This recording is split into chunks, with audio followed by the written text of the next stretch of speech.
¿Alguna vez te has preguntado qué tan lejos puede llegar un ser humano cuando el dolor, la locura y los secretos se mezclan? Lo que vas a escuchar hoy no es un mito ni una historia de terror inventada.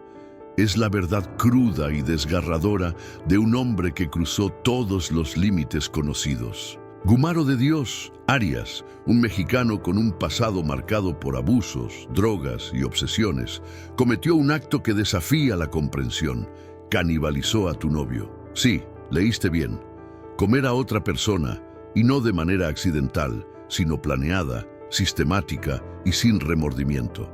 En este video no solo vas a conocer los hechos, sino la mente detrás del horror, como su infancia, sus traumas y sus enfermedades mentales lo llevaron a cruzar la línea más oscura. Verás detalles que los reportajes sobre crímenes reales a menudo solo rozan, y descubrirás el patrón detrás de sus actos que incluso los psicólogos y criminólogos llaman extremo y ritualizado. Imagina abrir un reportaje sobre crímenes reales y encontrarte con una historia que ni las películas más extremas se atreverían a contar. Así es el caso de Gumaro de Dios Arias, un nombre que en México se volvió sinónimo de horror y desconcierto. No hablamos de un criminal cualquiera, sino de alguien cuya vida y actos se adentran en los rincones más oscuros de la mente humana. Y créeme, aquí no hay exageración. Lo que hizo sobrepasa la línea de lo imaginable. La escena que lo hizo famoso fue tan brutal que incluso los policías más experimentados quedaron impactados. Un crimen que implicó no solo asesinato, sino también un acto de canibalismo contra su propio novio. Sí, lo leíste bien, canibalismo. Y no fue un arranque aislado, sino la culminación de una cadena de sucesos que parecían empujar a Gumaro hacia un abismo inevitable. En documentales sobre crímenes, solemos ver reconstrucciones que intentan explicar el porqué de actos tan salvajes. Pero en este caso, cualquier explicación parece quedarse corta. No hablamos de una pelea que terminó mal, ni de un ataque impulsivo. Lo suyo fue metódico, frío y con una narrativa tan retorcida que obliga a repensar hasta qué punto la realidad puede superar la ficción. Lo curioso es que, antes de este crimen, el nombre de Gumaro no resonaba fuera de su entorno.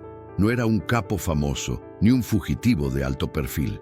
Pero aquel diciembre de 2004, en un rincón de Chetumal, su historia saltó de la penumbra local a los titulares nacionales, transformándose en uno de esos casos criminales que los reportajes sobre crímenes reales nunca dejan de revisitar.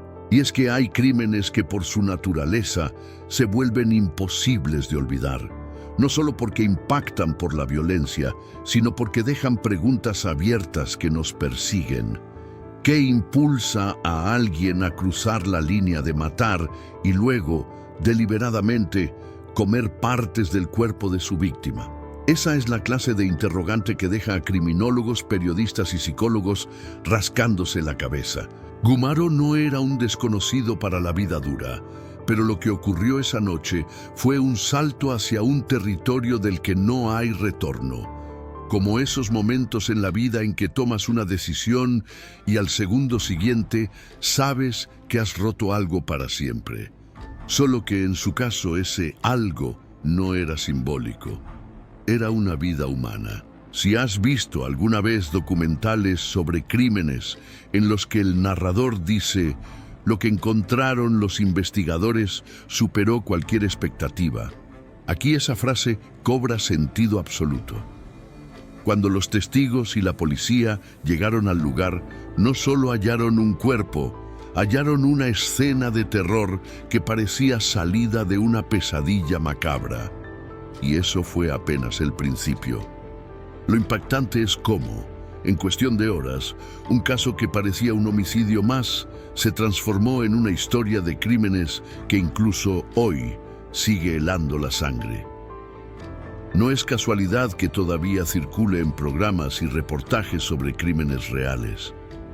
El morbo y la incredulidad caminan juntos cuando se recuerda lo que Gumaro hizo. Hay crímenes que se cuentan para advertir, otros para reflexionar y algunos simplemente para intentar entender lo incomprensible. Este último encaja perfectamente en esa tercera categoría. Y es que la vida de Gumaro no puede analizarse solo por el crimen final. Detrás hay una biografía cargada de señales, heridas y decisiones que fueron pavimentando el camino hacia aquel acto monstruoso. Así que, antes de entrar a los detalles más escabrosos de aquella madrugada, hay que dar un paso atrás. Porque para entender cómo alguien puede llegar a ese extremo, primero hay que asomarse a sus orígenes, a las cicatrices invisibles y a los años que moldearon al hombre que un día decidiría cruzar el límite más siniestro. Y ahí es donde empieza realmente esta historia. Gumaro de Dios Arias vino al mundo el 7 de abril de 1978, en una zona rural de Tabasco donde la vida transcurría entre cosechas, calor sofocante y un sentido rígido de las tradiciones. Crecer en el campo mexicano tiene su encanto, pero también su dureza. Allí, la pobreza y el silencio suelen convertirse en cómplices de secretos dolorosos. Y en su caso, esos secretos dejaron cicatrices profundas. A los 6 años, sufrió un abuso sexual por parte de su propio tío. Un hecho que no solo quebró su infancia, sino que marcó para siempre la forma en que percibía el mundo y a sí mismo. Estos traumas, tan comunes en las historias de crímenes reales, no siempre salen a la luz a tiempo. En comunidades pequeñas, el miedo al escándalo y el lavar los trapos sucios en casa son muros difíciles de derribar. Desde temprano, empezó a mostrar comportamientos extraños, como si el dolor interno buscara salidas torcidas. Se aislaba, reaccionaba de forma agresiva ante la mínima provocación y parecía cargar un peso invisible. Los maestros lo describían como inquieto, difícil de manejar y con una mirada que, incluso en la niñez, proyectaba algo inquietante. La escuela nunca fue un refugio para él. Abandonó los estudios sin llegar a completarlos, y eso no solo limitó sus oportunidades, sino que también lo dejó sin las herramientas que ayudan a muchos a escapar de entornos hostiles. Sin educación formal, quedó más expuesto a las influencias y tentaciones del camino fácil, aunque éste condujera a lugares peligrosos. En los documentales sobre crímenes suele repetirse la frase «todo empezó en la infancia». Y en este caso, no es un cliché. Cada decisión, cada desvío, parecía tener su raíz en esos primeros años marcados por la violencia y la desprotección. Cuando a un niño se le roba la seguridad, muchas veces crece buscando en la oscuridad lo que nunca encontró en la luz. Los problemas de identidad aparecieron muy pronto. No solo se trataba de su orientación sexual o su forma de verse a sí mismo, sino de un conflicto más profundo. No encajaba en el molde que su familia y su comunidad esperaban. Y en un lugar tan conservador, ese desencaje se paga caro, con burlas, rechazo o, peor aún, silencio absoluto. Su entorno familiar, lejos de ofrecer apoyo, solía responder con dureza, en especial su padre, un hombre de carácter fuerte y mentalidad machista, que veía cualquier muestra de debilidad como un defecto imperdonable. Esta tensión constante solo alimentó la sensación de que el mundo era un lugar hostil del que había que defenderse a cualquier precio. Algunos vecinos recordaban que de niño, Gumaro pasaba horas solo, caminando entre potreros o sentado bajo un árbol, como si buscara escapar de algo invisible. Ese retraimiento, combinado con un temperamento impredecible, se convirtió en una señal temprana de que algo no estaba bien. Pero en comunidades donde las heridas emocionales no se tratan, nadie supo o quiso intervenir. Historias como la suya nos recuerdan que muchos casos criminales no empiezan en el momento del delito. sino mucho antes, en hogares donde las heridas nunca cicatrizan. Y si esas heridas no se atienden, la rabia y la confusión pueden convertirse en combustible para actos que luego aparecen en reportajes sobre crímenes reales. Así, entre abusos silenciados, una familia incapaz de ofrecer consuelo y una comunidad que prefería mirar hacia otro lado, Gumaro fue creciendo. Lo que aún no sabían era que esos años de infancia no solo habían moldeado su carácter, también habían encendido una mecha que tarde o temprano iba a estallar de forma irreversible. La adolescencia de Gumaro fue como un río crecido, turbulenta, impredecible y peligrosa. Lo que en su infancia eran señales de alerta, en esta etapa se convirtió en comportamientos cada vez más inquietantes. Su carácter explosivo y su tendencia a aislarse empezaron a chocar de frente con las reglas estrictas de su hogar, donde su padre imponía disciplina a base de gritos y castigos. En medio de este caos, desarrolló un apego obsesivo hacia un caballo que para él era más que un animal. Era un refugio emocional. Pasaba horas cuidándolo, hablándole, incluso durmiendo cerca de él. Para cualquiera, esto podría parecer una simple afición, pero en Gumaro se convirtió en una conexión intensa, casi simbólica, con la idea de libertad que no encontraba en casa. Mientras tanto, su consumo de drogas comenzó a crecer. Primero fue curiosidad, luego una vía de escape y finalmente una necesidad. La adolescencia es terreno fértil para la búsqueda de identidad, pero cuando esa búsqueda se mezcla con sustancias, el mapa se distorsiona y los caminos se vuelven mucho más peligrosos. En documentales sobre crímenes es común escuchar que los primeros consumos marcan un punto de no retorno, y en este caso se cumplió al pie de la letra. La marihuana y el alcohol fueron abriendo paso a sustancias más fuertes que lo empujaban a estados de alteración, donde su comportamiento resultaba impredecible y a veces violento. Su confusión de identidad no se limitaba a su orientación sexual, sino también a su rol en el mundo. No encajaba en los estándares de masculinidad que su padre exigía, lo que generaba discusiones constantes y una brecha cada vez más grande en la relación. Era como vivir en un campo minado emocional, donde cualquier palabra podía encender una pelea.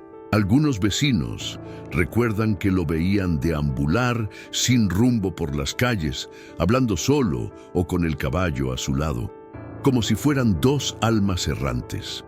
Este tipo de escenas que en cualquier otro contexto podrían parecer pintorescas, aquí eran una ventana a su creciente inestabilidad mental. Las tensiones familiares se volvían más intensas cada día.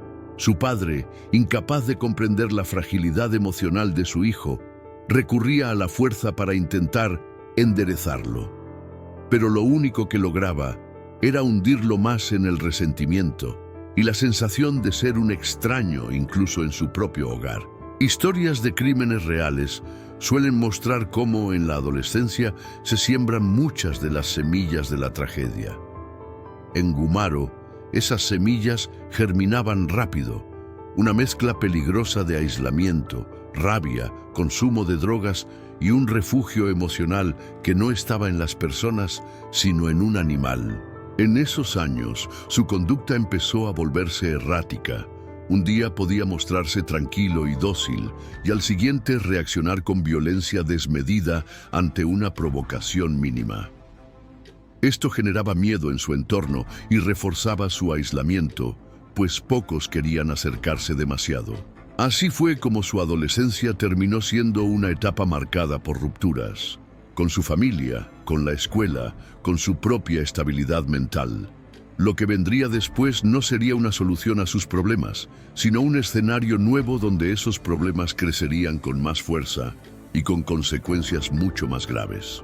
Cuando Gumaro entró al servicio militar, no lo hizo por vocación ni por un sentido de disciplina, sino porque fue prácticamente empujado a ello. En muchas familias, el ejército se ve como una solución para enderezar a jóvenes problemáticos.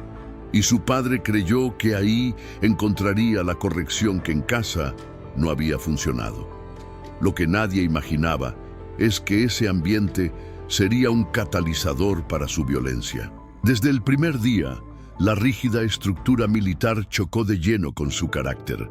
Las órdenes eran incuestionables, la jerarquía inamovible, y él no soportaba que alguien le impusiera un camino sin margen de réplica. Lo que para otros era disciplina, para él era una prisión con uniforme. En más de un reportaje sobre crímenes reales, se menciona cómo algunos delincuentes pasan por el ejército antes de cometer sus actos más graves. Allí aprenden no solo técnicas de combate, sino también a manejar armas y a lidiar con la violencia como una herramienta cotidiana. En el caso de Gumaro, esta etapa sería breve pero intensa. El punto de quiebre llegó con un enfrentamiento directo contra un superior. No fue una simple discusión. Los ánimos se caldearon hasta el punto en que Gumaro, sin pensarlo demasiado, lo atacó con un cuchillo. El acto no solo rompió cualquier posibilidad de adaptación al ejército, sino que lo marcó como un peligro para todos a su alrededor. Ese ataque pudo haber sido su primer homicidio, aunque la historia oficial no lo confirma. En muchos casos criminales, este tipo de episodios grises quedan fuera del expediente judicial, pero forman parte de la leyenda oscura que rodea a sus protagonistas. Y para quienes lo conocían, aquella violencia era una señal de que algo peor vendría. Tras el incidente, no esperó a que la justicia militar lo alcanzara. Escapó. La huida fue tan repentina como caótica, dejando atrás un entorno que irónicamente había sido pensado para domarlo. En cambio, salió con más rabia y probablemente con más herramientas para canalizarla de forma destructiva. Para un joven con antecedentes de consumo, problemas de identidad y un historial de violencia, la vida militar fue como echar gasolina a una fogata. En vez de enseñarle control, le dio un escenario para legitimar su agresividad. Y al escapar, regresó a la vida civil sin disciplina, pero con habilidades más peligrosas. Historias como la suya hacen que uno se pregunte si ciertos entornos realmente ayudan o simplemente agravan lo que ya está roto. El ejército puede forjar carácter, sí, pero también puede endurecer las sombras que alguien lleva dentro, sobre todo cuando no hay un proceso real de contención psicológica. Gumaro salió de esa etapa más desconectado del mundo normal. La autoridad ya no significaba nada para él, y el respeto por la vida humana empezaba a diluirse. Era como si cada paso lo llevara más lejos de cualquier posibilidad de reintegrarse a la sociedad. Y así, tras dejar atrás el uniforme, volvió a su tierra natal. Lo que vendría después no sería un regreso a la calma, sino el inicio de un descenso más rápido hacia los límites de lo criminal y hacia actos que dejarían huella en los anales de las historias de crímenes más perturbadoras. Cuando Gumaro volvió a casa después de su fuga del ejército, no regresó como un hombre reformado, sino como alguien más endurecido y resentido. Lo que en teoría debió ser un paso hacia la madurez, se transformó en una etapa de autodestrucción acelerada. Volvió a las drogas con más intensidad, como si quisiera anestesiar cualquier rastro de humanidad que le quedara.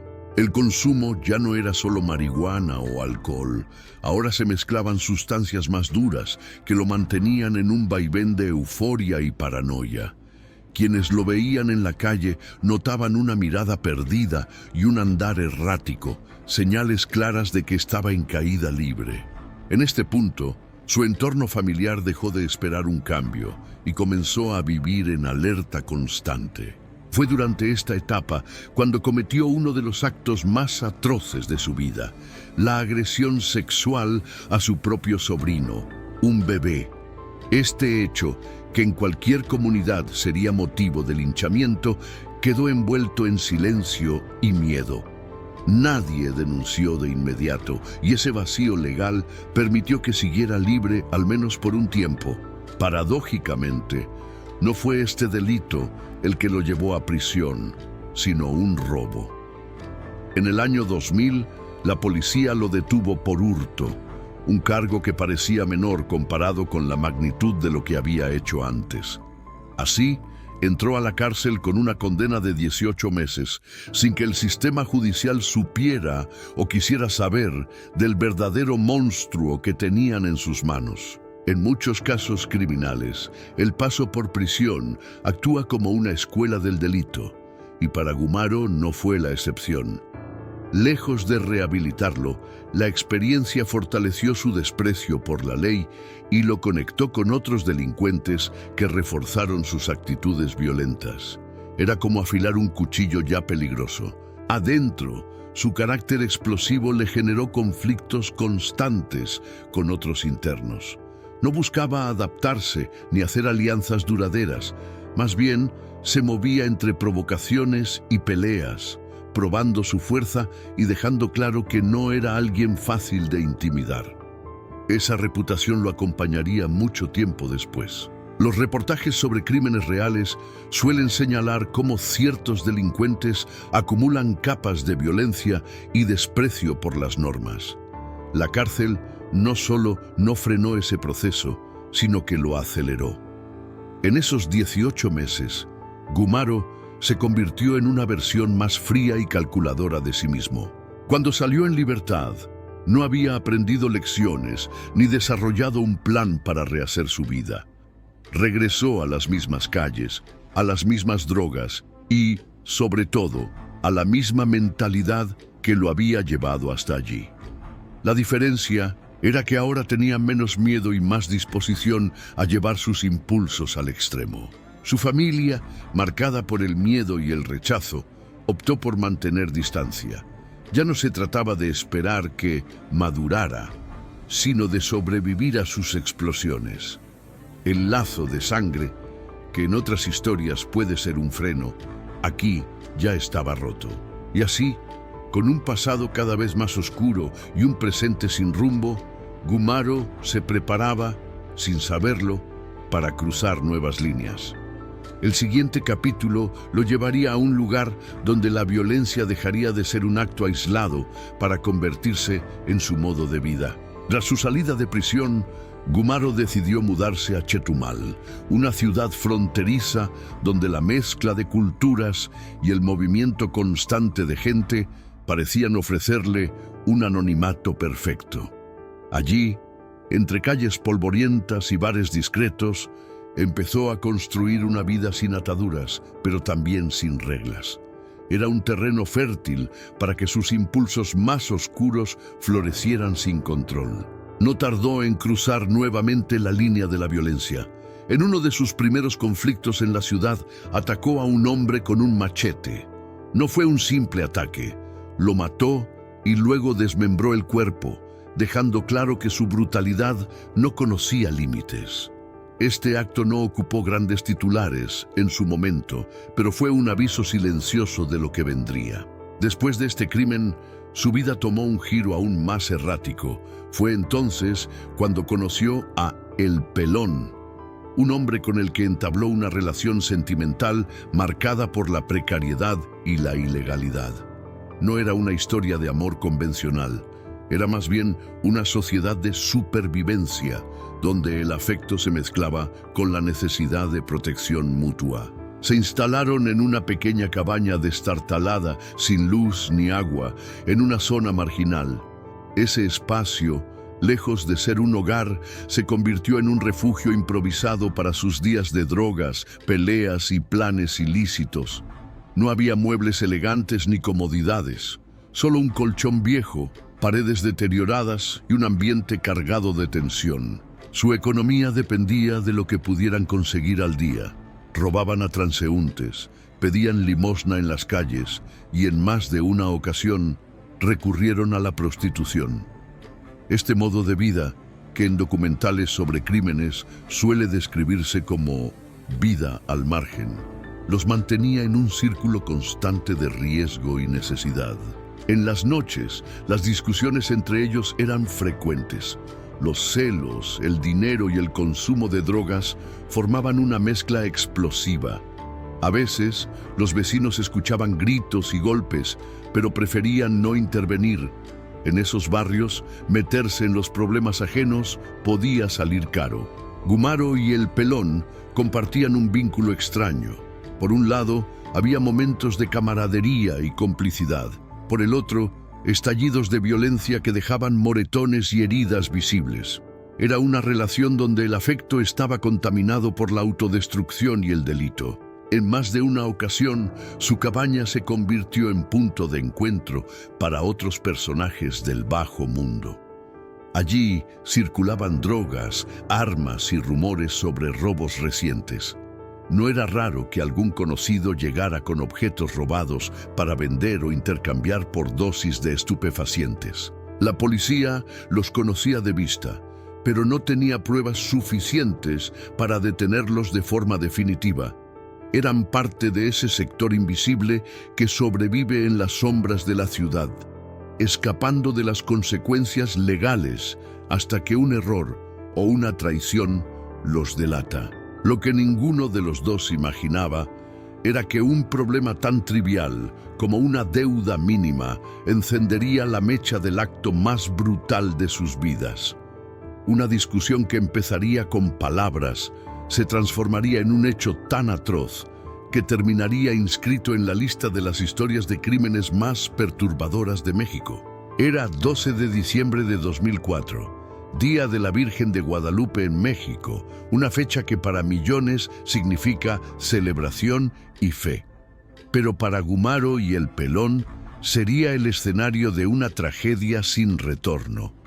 Todo comenzó con una discusión aparentemente insignificante, una deuda de apenas $9, una cantidad irrisoria para cualquier otro, pero suficiente para encender la pólvora entre ellos. El ambiente en la cabaña ya estaba cargado de tensión. Las drogas, el hambre y la desconfianza habían convertido cualquier desacuerdo en un campo minado.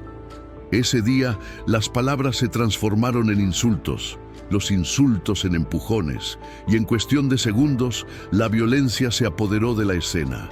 Gumaro, fuera de sí, utilizó un cable eléctrico para someter a su pareja. El contacto con la electricidad provocó espasmos y gritos que helarían la sangre a cualquiera.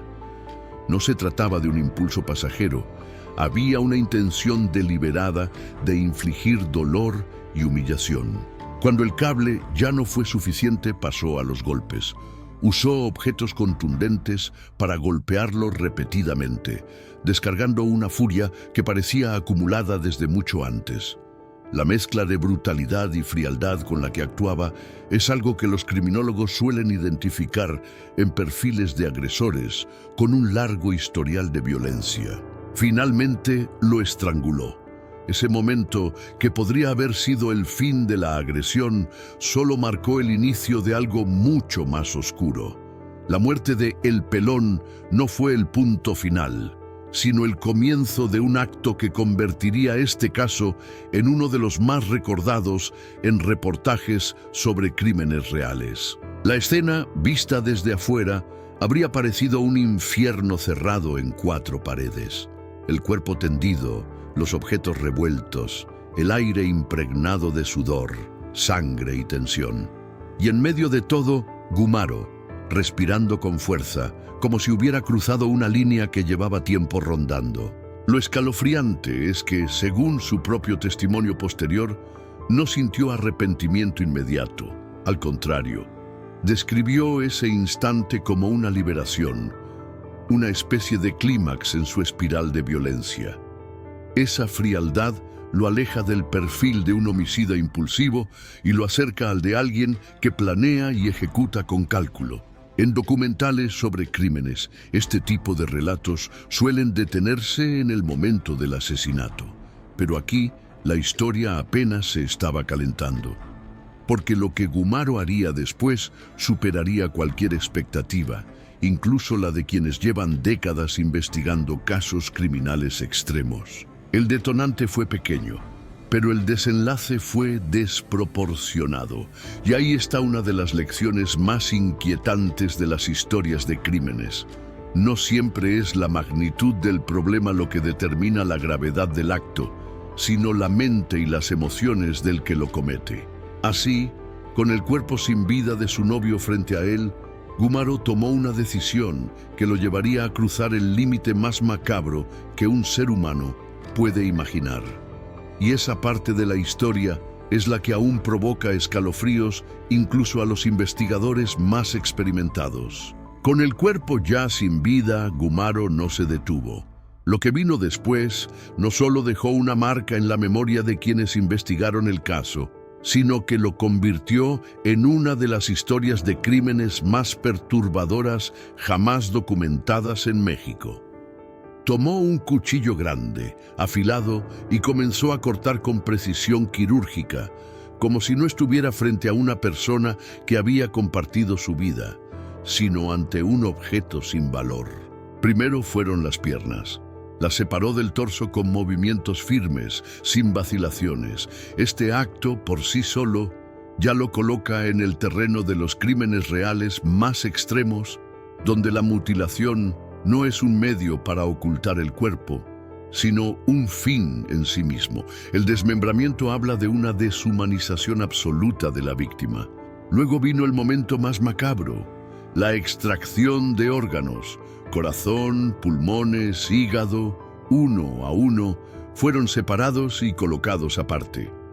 No lo hacía con prisa, sino con un extraño control, como si estuviera siguiendo un procedimiento que ya tenía en mente antes de cometer el asesinato.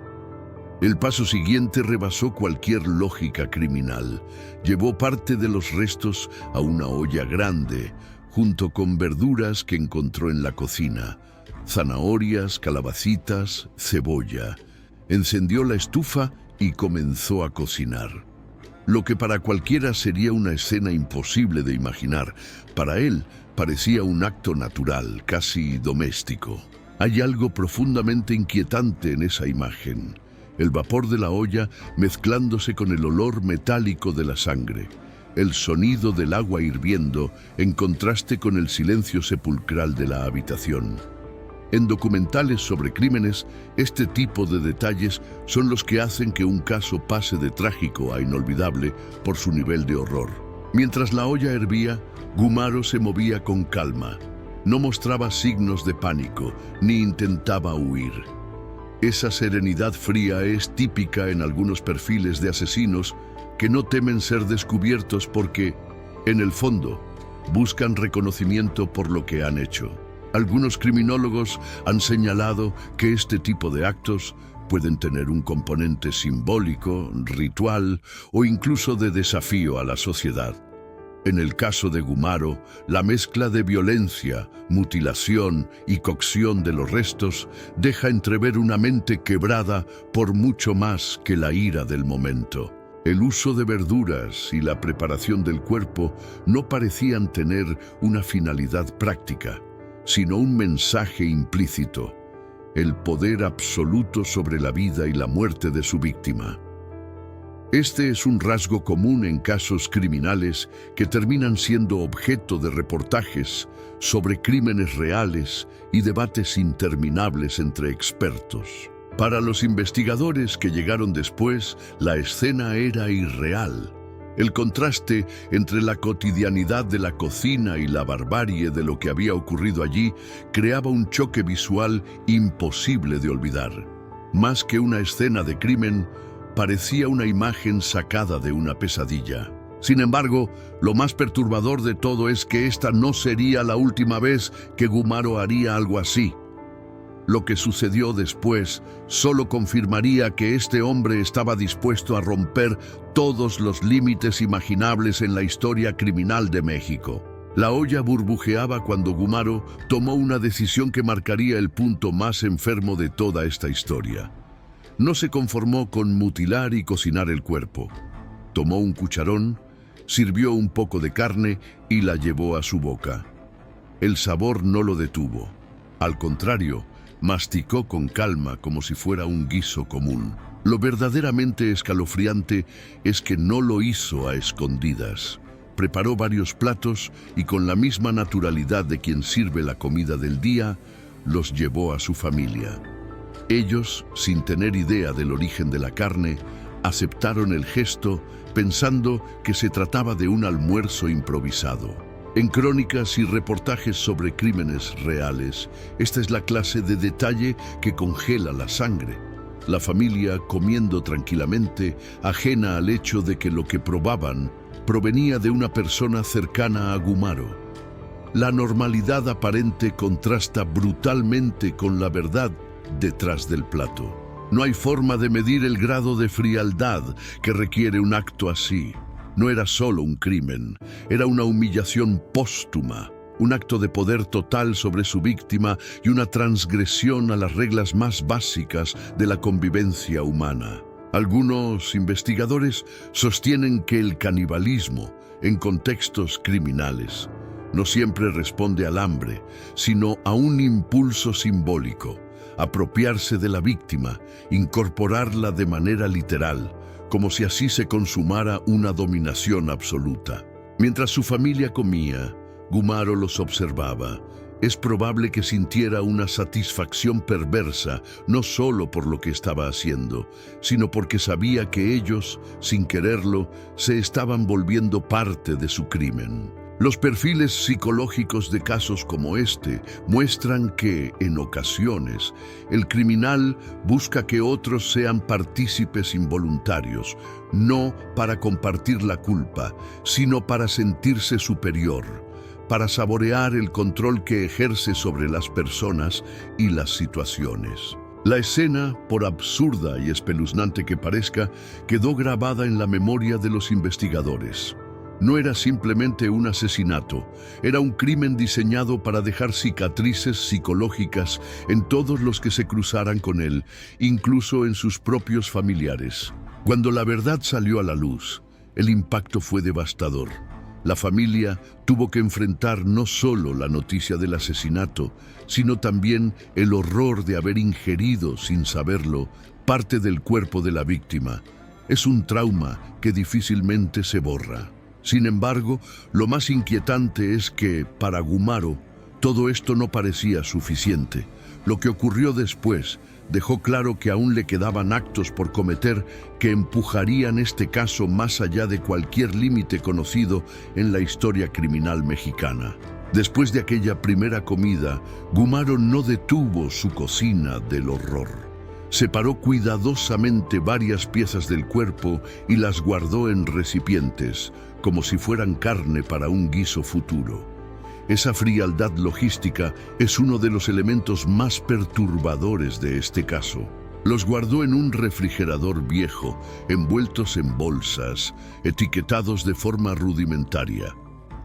Para cualquiera que abriera la puerta, aquello podría parecer carne de res o cerdo. Solo él sabía que era parte de un ser humano.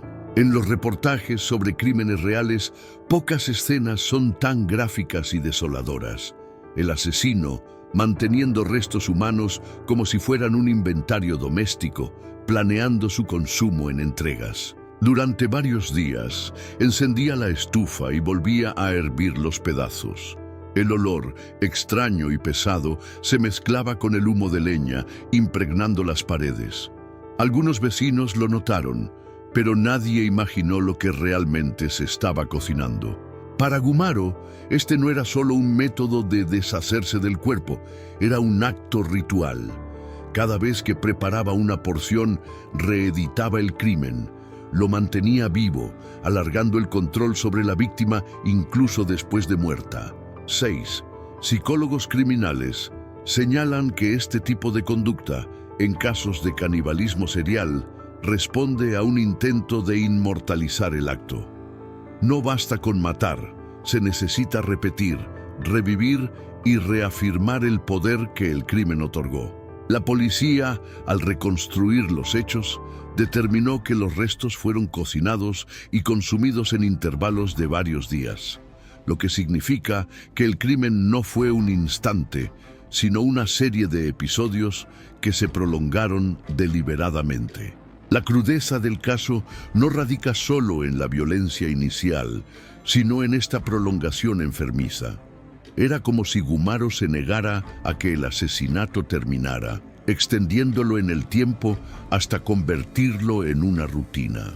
Cuando la verdad se destapó, la imagen de esos restos guardados en bolsas negras y cazuelas quedó marcada en la memoria de los peritos. Las fotografías forenses fueron tan impactantes que incluso algunos agentes pidieron no volver a verlas. Pero la historia de Gumaro todavía tenía un último giro.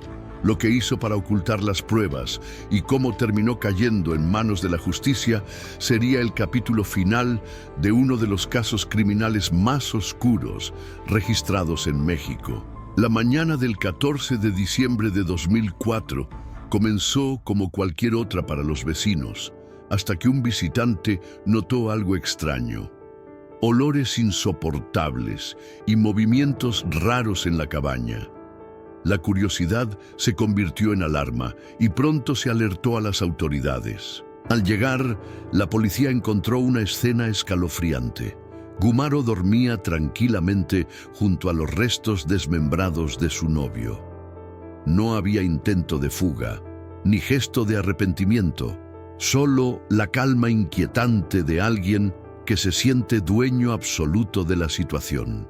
La detención fue inmediata. Gumaro fue esposado sin resistencia, casi como si supiera que el momento de enfrentar la ley había llegado. Para muchos investigadores, el hallazgo fue tan impactante que quedaría grabado como uno de los episodios más perturbadores de su carrera. En Crónicas sobre Crímenes Reales, este tipo de descubrimiento destaca por lo inesperado. El asesino conviviendo con la evidencia de su crimen. No hay plan de escape, no hay intento de ocultarlo completamente. Simplemente la brutalidad se exhibe en estado puro. Los vecinos, que habían percibido los olores y movimientos extraños, se sintieron aliviados y aterrados al mismo tiempo. Al fin la amenaza estaba contenida, pero la magnitud de lo que habían tolerado sin darse cuenta era difícil de asimilar. La escena fue documentada meticulosamente. Fotografías, notas y testimonios sirvieron para reconstruir cada paso de su comportamiento, desde la cocción de los restos hasta la disposición de los cuerpos en la cabaña. Cada detalle sería clave para futuros reportajes sobre crímenes reales. Para Gumaro, el arresto no parecía ser motivo de angustia inmediata. Su expresión era casi indiferente, lo que reforzaba la percepción de que su mente estaba desconectada de la moralidad común. Este tipo de frialdad es un rasgo recurrente en asesinos que presentan sociopatía y paranoia. La prensa pronto se hizo eco del caso, y los titulares sobre el hombre que cocinó a su novio se extendieron por todo México.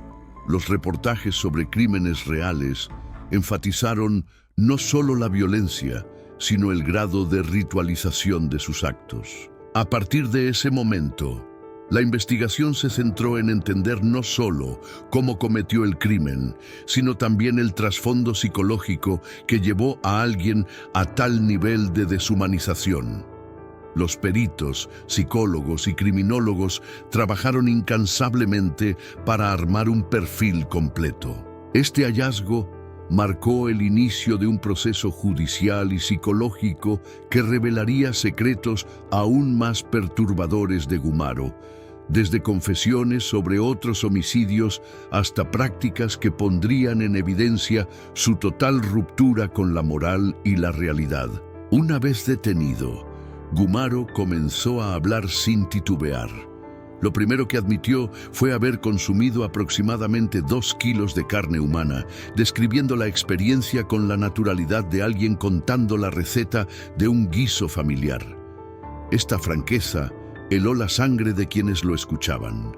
Comparó el sabor de la carne con el cordero o una barbacoa, intentando normalizar un acto que para cualquier persona sería inimaginable. Los expertos que lo entrevistaron señalaron que esta manera de hablar de su crimen refleja un desapego absoluto de la realidad y de la moralidad común. Además, Gumaro mencionó que creía haber hecho un pacto con un espíritu o deidad, justificando de alguna manera sus actos como parte de un ritual. Esta mezcla de violencia y creencias sobrenaturales es algo que se observa en algunos perfiles de crímenes extremos, donde la psicopatía se combina con distorsiones religiosas o espirituales. En su confesión, no ocultó otros homicidios anteriores, algunos posiblemente cometidos durante su tiempo en el ejército o tras regresar a Chetumal. Reveló detalles escalofriantes de cada acto, con precisión y sin emociones, lo que profundizaba la impresión de un patrón criminal sistemático. La ausencia total de remordimiento era evidente. No hubo lágrimas, disculpas ni arrepentimiento. Solo relatos meticulosos y casi pedagógicos de cómo cometió sus crímenes. Esta frialdad es típica en perfiles de sociopatía combinados con esquizofrenia, donde el individuo puede narrar actos atroces como si fueran hechos cotidianos. Los reportajes sobre crímenes reales enfatizaron la importancia de esta confesión. Era la primera vez que Gumaro hablaba con tanta claridad sobre su canibalismo y sus otros homicidios, ofreciendo un acceso directo a su mente perturbada que para los criminólogos era invaluable. Los investigadores y periodistas que lo entrevistaron notaron un patrón. Su relato no buscaba la compasión ni la justificación. Buscaba registrar cada acto con detalle. Esta actitud refuerza la percepción de que su conexión con la realidad estaba profundamente fracturada. La comparación de la carne con alimentos cotidianos, la mención de pactos sobrenaturales y la exposición de crímenes pasados hizo que su confesión se volviera un material clave para documentales sobre crímenes. Mostraba cómo la violencia extrema puede entrelazarse con elementos de ritual y control personal. A través de estas declaraciones, Gumaro permitió que psicólogos, criminólogos y periodistas construyeran un perfil más completo de su psique. Cada detalle de su confesión revelaba cómo la combinación de traumas infantiles, drogas y aislamiento podía culminar en una mente completamente disociada de la ética social. Esta confesión marcó un antes y un después en la investigación. Ya no se trataba solo de un crimen aislado, sino de un patrón que explicaba su comportamiento y abría la puerta a comprender la profundidad de su sociopatía. Y esto, inevitablemente, nos lleva a analizar su perfil psicológico más detalladamente. Los expertos que evaluaron a Gumaro concluyeron que su mente estaba marcada por una mezcla peligrosa, sociopatía combinada con esquizofrenia y paranoia. Las drogas y el alcohol habían agravado estos trastornos, amplificando impulsos violentos y desconectándolo casi por completo de la realidad. La combinación de estas condiciones hizo que su comportamiento fuera impredecible y a menudo aterrador. No se trataba solo de un asesino brutal, sino de alguien que veía el mundo a través de un lente distorsionado, donde la vida y la muerte no tenían los mismos límites que para los demás. Por desgracia, su víctima no pudo ser identificada debido a la descomposición avanzada del cuerpo. Esto impidió cerrar ciertos capítulos legales, y los restos fueron enterrados en una fosa común, un detalle que ilustra la magnitud del caos generado por sus crímenes. Al ingresar a la prisión de Playa del Carmen, Gumaro rápidamente se ganó la reputación de ser temido por otros internos. Su historia y su comportamiento violento generaban un respeto mezclado con miedo, algo que se observa en varios casos criminales donde la notoriedad precede a la fama mediática. Durante 2005 y 2006, periodistas interesados en crímenes reales lograron entrevistar a Gumaro. Sus declaraciones eran frías, calculadoras y a veces casi didácticas, ofreciendo un vistazo a una mente que entendía su locura sin arrepentimiento.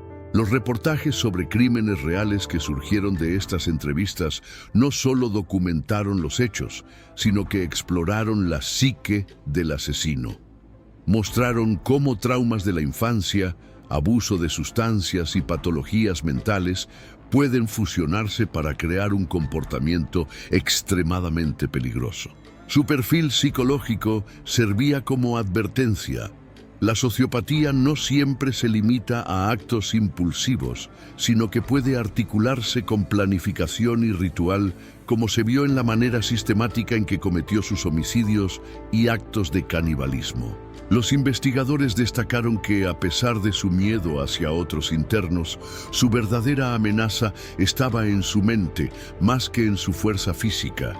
La violencia potencial era continua, latente y solo contenida por el encierro. Analizar casos como este permite a criminólogos, psicólogos y lectores entender los matices de la violencia extrema. No se trata solo del acto, sino del entramado emocional, social y mental que lo sustenta, algo que los documentales sobre crímenes capturan con gran detalle. La vida de Gumaro en prisión, temido y aislado, fue solo una antesala de episodios más extremos que demostrarían hasta dónde podía llegar su mente perturbada. Su historia aún tenía capítulos impactantes que revelarían su autodestrucción y su final inminente. La reclusión prolongada y el aislamiento agravaron los problemas mentales de Gumaro. Lo que antes eran actos de violencia dirigidos a otros, ahora empezaron a volverse contra sí mismo, mostrando un deterioro psicológico evidente. En un episodio extremo, bajo la influencia de alucinaciones auditivas, mutiló parte de su propio oído y llegó a consumirlo. Este acto refleja la profundidad de su desconexión con la realidad y cómo la enfermedad mental puede transformar la autolesión en ritual macabro. Los internos y el personal de la prisión quedaron atónitos. No era solo la brutalidad del acto, sino la frialdad con la que lo llevó a cabo. Un recordatorio de cómo los casos criminales pueden evolucionar dentro del confinamiento. Los psicólogos y criminólogos que analizaron este comportamiento señalaron que su mente ya no distinguía entre daño a otros y daño a sí mismo. La violencia se convirtió en un mecanismo de control y supervivencia dentro de su propio mundo distorsionado. A raíz de estos episodios, el comportamiento de Gumaro se volvió impredecible. Arrebatos violentos continuos, agresión verbal y física hacia internos y guardias. Cada intento de contenerlo solo evidenciaba la urgencia de una intervención profesional. Finalmente, un juez reconoció la gravedad de su estado y ordenó su traslado a un hospital psiquiátrico. Este movimiento fue esencial para proteger tanto a Gumaro como a quienes lo rodeaban, marcando un punto crítico en la administración de justicia y salud mental. Los reportajes sobre crímenes reales subrayan este tipo de episodios como ejemplo de cómo la enfermedad mental no tratada puede escalar incluso en un entorno controlado.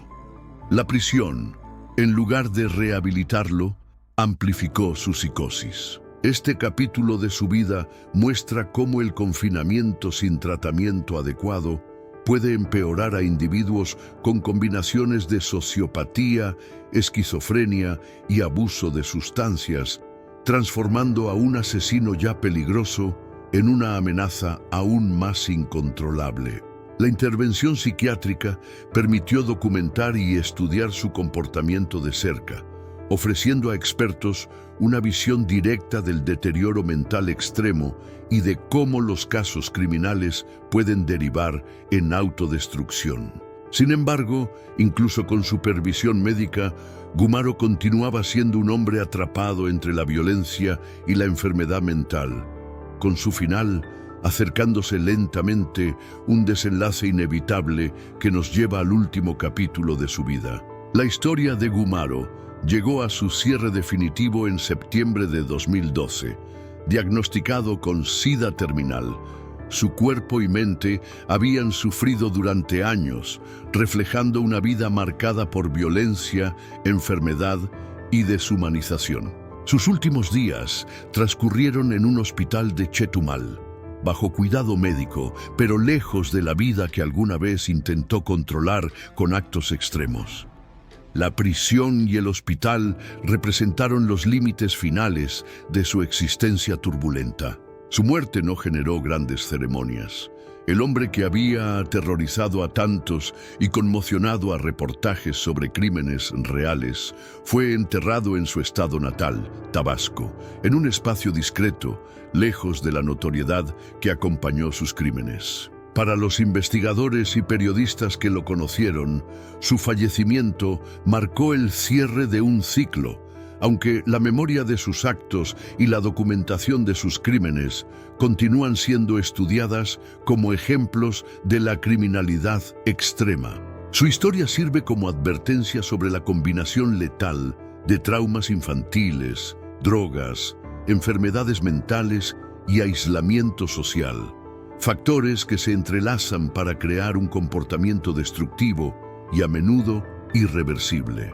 Los documentales sobre crímenes y reportajes detallados siguen relatando su vida, mostrando cómo un individuo puede pasar de ser víctima de su propia historia a victimario de manera brutal y despiadada. La muerte de Gumaro cerró un capítulo, pero no borró los interrogantes sobre la naturaleza de la violencia y la mente humana. Investigadores y psicólogos continúan reflexionando sobre los factores que lo llevaron a actuar de forma tan extrema. Su final también evidencia que, aunque la justicia y la medicina lo contuvieron en los últimos años, las secuelas de sus crímenes permanecen en la memoria colectiva y en la documentación de casos criminales excepcionales. Para quienes estudian historias de crímenes, la vida y muerte de Gumaro ofrece lecciones sobre prevención, intervención temprana y comprensión de la complejidad de la mente criminal, elementos esenciales para no repetir patrones destructivos. Así, con su muerte termina físicamente su historia, pero sus actos siguen presentes en crónicas, entrevistas y análisis, recordando a todos que la combinación de trauma, enfermedad y violencia puede dejar huellas que trascienden la vida del criminal. La historia de Gumaro de Dios Arias nos plantea preguntas incómodas. ¿Qué factores pueden convertir a alguien en un asesino caníbal? ¿Cómo podemos detectar las señales antes de que un crimen se vuelva extremo? Queremos saber tu opinión. ¿Crees que su locura fue producto de su infancia y trauma o una decisión consciente? Deja un comentario y comparte tu perspectiva. Si este caso te sorprendió y quieres saber más sobre la mente humana detrás de crímenes reales, suscríbete al canal. Cada semana exploramos historias de crímenes, casos criminales y documentales policiales que te harán ver el mundo desde una perspectiva diferente. Activa la campana de notificaciones para no perderte ningún contenido, porque lo que aprenderás aquí no lo encontrarás en ningún otro lugar. Historias de crímenes como esta nos muestran las profundidades de la mente humana y por qué es vital conocer y comprender las señales de alerta. Recuerda, tu interacción es importante. Cada comentario nos ayuda a profundizar en estos casos, generar debate y ayudar a más personas a aprender sobre la psicología detrás de los actos más extremos. ¿Qué habrías hecho en un entorno de violencia y trauma como el que vivió Gumaro? Gracias por acompañarnos en este viaje a través de uno de los casos criminales más impactantes de México. No olvides suscribirte, activar las notificaciones y dejar tu opinión. Cada historia de crimen nos enseña algo nuevo sobre la mente humana y la sociedad.